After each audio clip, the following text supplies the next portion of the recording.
이야기를 시작하겠습니다. 안녕하세요.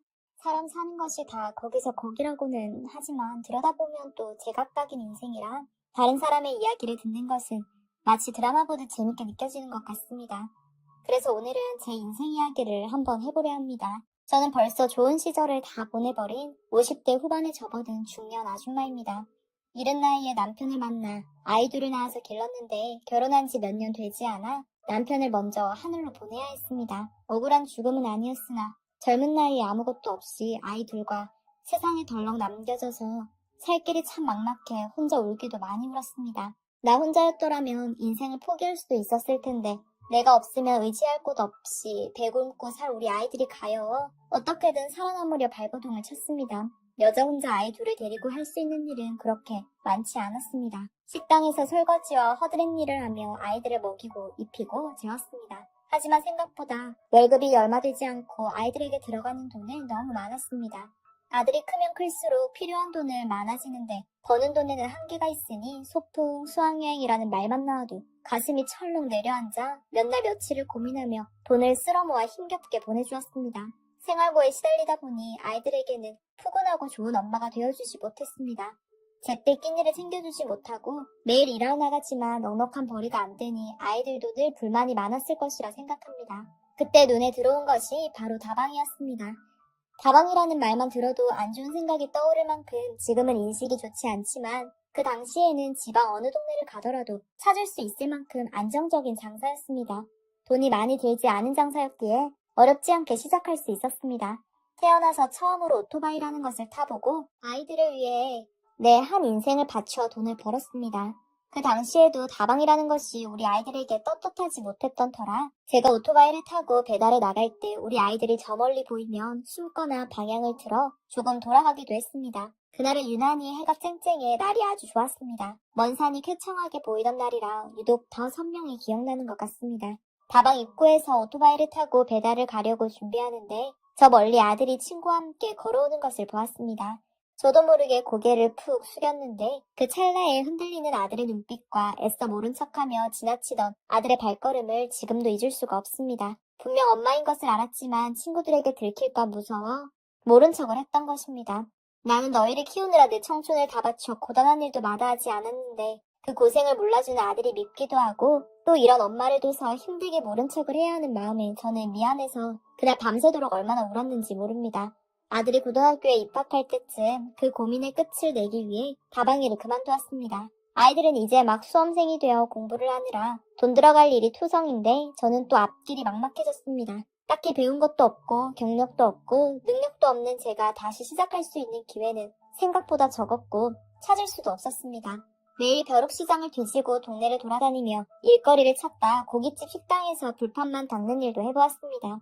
불판에 검게 그을린 고기 덩어리들이 많이 붙어 있었는데 그걸 제거하기 위해서는 독한 양잿물 염산으로 세척을 해야 했죠. 고무장갑을 끼고 일했으나 세척하면서 팔다리에 조금씩 튀는 염산 때문에 피부도 많이 벗겨지며 일했네요. 그렇게 힘들게 불판을 닦다 호흡기까지 안 좋아지는 것 같아 그 일은 오래 하지 못했습니다. 그러다가 고깃집에서 함께 불판을 닦던 친구가 그동안 일하며 모았던 돈으로 고깃집을 오픈했는데 일할 생각이 없냐고 물어보길래 저는 흔쾌히 수락을 했고 마침 카운터를 믿고 맡길 사람이 없었는데 몇 년간 저를 지켜보고 같이 일해온 세월이 있던지라 그 친구는 저를 믿고 카운터 일을 하게 해주었습니다. 불판만 닦으며 힘들게 한 푼 두 푼 벌었던 제게 그나마 육체적으로 힘들지 않고 몸도 안 다치는 카운터 일은 정말 천국과도 같았죠. 그렇게 식당에 손님이 많아지고 그 친구의 수익이 늘 때마다 제 월급도 함께 올려주었습니다. 점점 늘어나는 월급에 처음 가졌던 두려움을 조금씩 사라졌습니다. 매달 정해진 금액이 손에 쥐어지는 것은 안정적이었지만 이것만으로는 두 아이의 대학 등록금을 해결하기가 너무 어려웠습니다. 딸은 공부에 집중하면서 한 번씩 장학금을 타긴 했지만 타지에서 공부하며 생활비를 보내주어야 하는 상황이었고 아들은 이제 막 대학에 입학해 군입대를 하기 전까지는 편하게 공부하게 해달라는 이야기를 해왔습니다.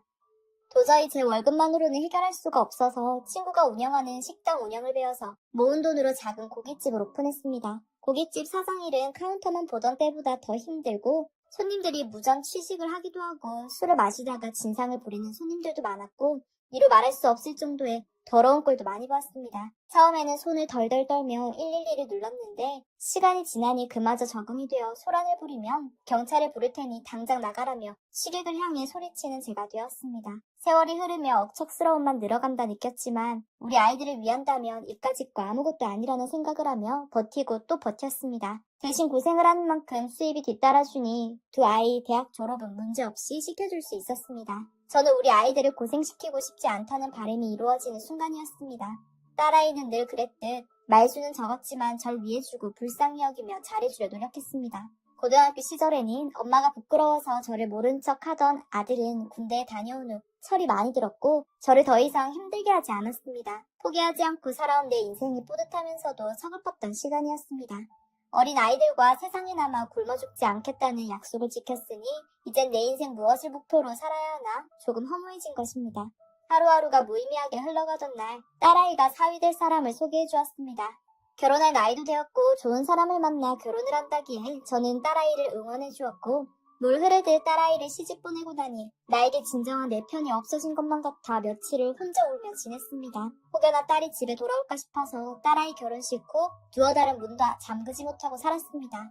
요즘 시대에 친정 시댁이 어디 있냐며 다 같은 부모라 하지만 딸 가진 엄마의 마음이 그렇지 않다는 걸 겪어보고 나서야 알았습니다. 오래전 나를 시집 보낼 때 내 친정엄마도 그리 생각하셨다고 생각하니 그 어릴 적 세월이 그리워 더더욱 헤어나오기가 힘들었던 것 같습니다.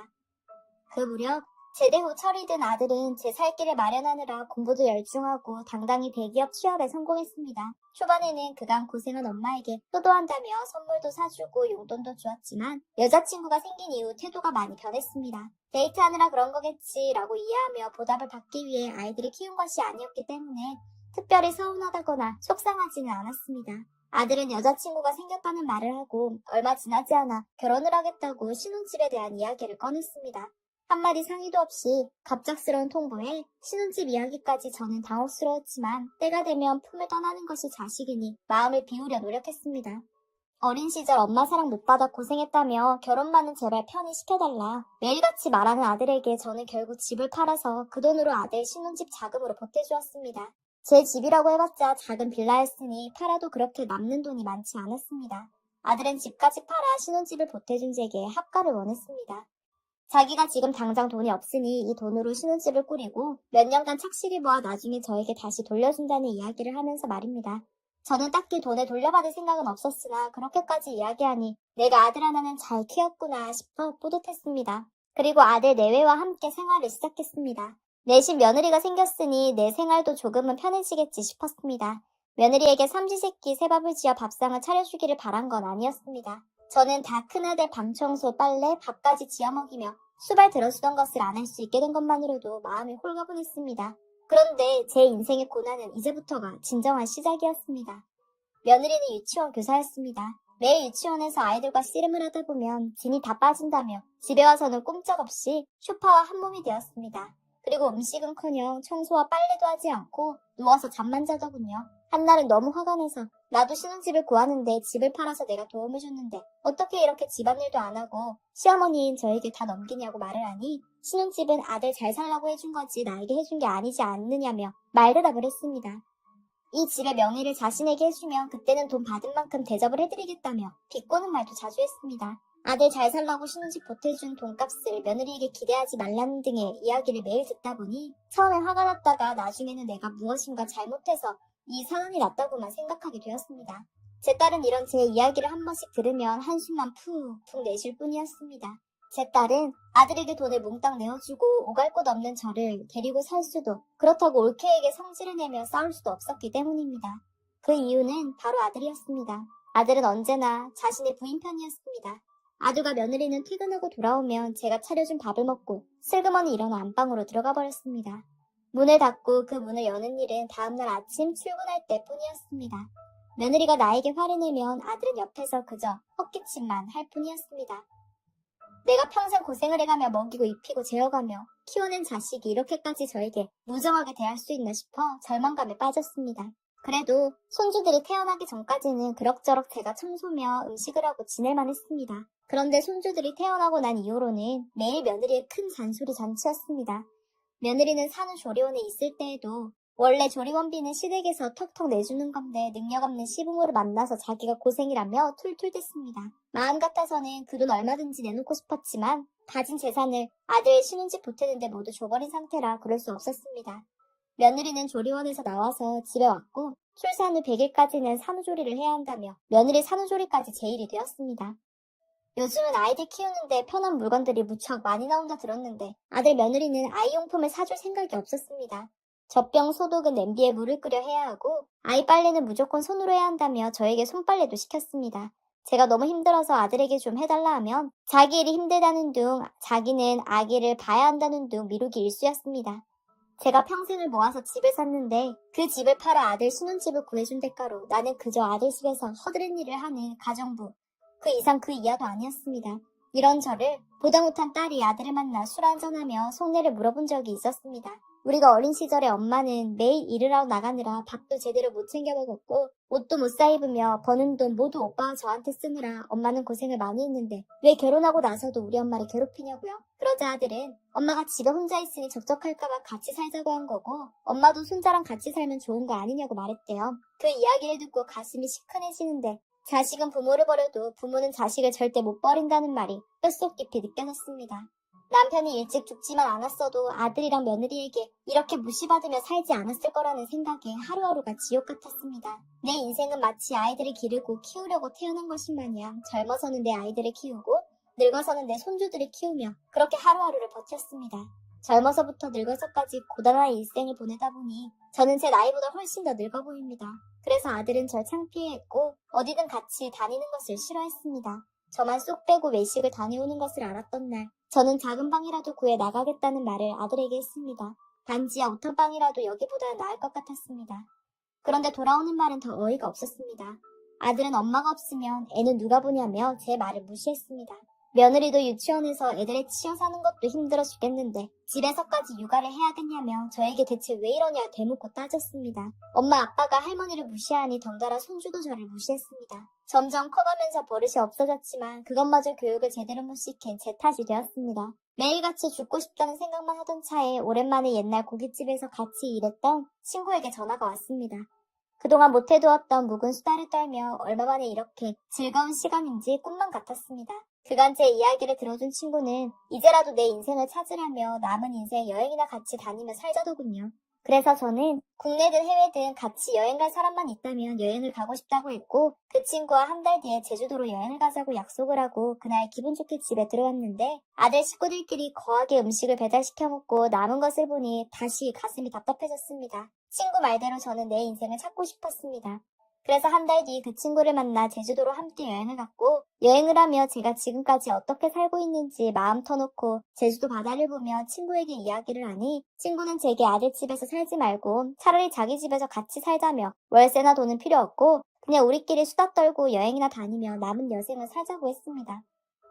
저도 지금 모아둔 돈도 없고 늙은 나이에 다시 돈을 모아 집을 사는 것도 무리였기 때문에 그 친구의 말대로 아들 집에서 나와 어린 시절 동거 동락했던 그 친구의 집에서 지내게 되었네요. 그 친구는 그때 오픈한 고깃집이 잘 되어서 주차장도 크게 있는 한옥 고깃집을 오픈해서 모은 돈도 많고 60평대 아파트에 살고 있었어요. 돈 걱정을 일점 하지 말라는 그 친구의 말에 저는 고맙다며 그 친구의 집에서 간단한 청소나 요리를 하려고 했지만 그 친구는 가정부가 있으니 이런 건 하지 말라고 해서 미안한 마음이 들었습니다. 아들 며느리에게는 이제 내 인생 살고 싶다고 말하고 그 친구랑 함께 지내고 있네요. 처음엔 아들이 엄마가 손주를 버리냐며 화를 내고 며느리도 어머님이 없으면 집안 청소랑 요리는 누가 해요? 라고 말대꾸를 했지만 이내 무시하고 지금은 제 인생 그 친구와 편하게 지내고 있습니다. 가끔 아파트 밑에 있는 노인정에도 가서 동네 친구도 많이 만들었고요. 어느 날은 제주도로 여행가서 벤츠를 렌트하고 운전기사를 두고 친구와 함께 뒷좌석에서 아이스크림도 쪽쪽 빨아먹으며 여행지에서의 힐링도 즐기고 있습니다. 딸아이는 저에게 전화를 걸어서 엄마도 이제 편하게 사시라며 위로를 해주는데 딸만이라도 내 속을 알아주니 그것만으로도 위안이 됩니다. 아들에게 제가 평생 모은 돈을 준 것과 오랜 세월 아들에게 헌신했던 내 시간이 아까운 것도 아닙니다. 그저 그렇게 살아야 한다고 생각했던 무지했던 내가 원망스러웠습니다. 이제라도 내 삶을 살자며 다짐하고 내일은 친구와 함께 근처 바닷가로 놀러가 회 한 접시를 사먹고 실컷 바닷바람을 맞고 돌아오려 합니다. 누구에게나 인생의 황금기가 있다는데 저는 그 시기가 좀 늦은 것 같습니다. 지금 힘드신 분들 앞이 캄캄하시겠지만 제 이야기를 보며 힘내셨으면 좋겠습니다.